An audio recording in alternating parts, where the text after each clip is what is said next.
بسم اللہ الرحمن الرحیم۔ اذان کے کلمات میں سے کوئی کلمہ چھوٹ جائے تو شرعی اعتبار سے اس کا کیا حکم ہے؟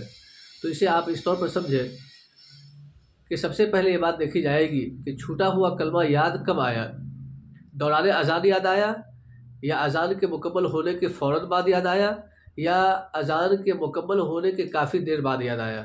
اگر پہلی صورت ہے کہ دوران اذان یاد آیا کہ کوئی کلمہ میرا چھوٹ گیا ہے، تو جہاں جو کلمہ چھوٹا ہے اسے ادا کیا جائے گا، اور وہاں سے اخیر تک کے تمام الفاظ کو ادا کرتے ہوئے اذان کو مکمل کی جائے گی۔ مثلا اگر اشہد ان لا الہ الا اللہ چھوٹ گیا ہے تو اشہد ان لا الہ الا اللہ کو ادا کرے گا، اور وہاں سے اخیر تک کے تمام الفاظ کو ادا کرتے ہوئے اپنی اذان کو مکمل کرے گا۔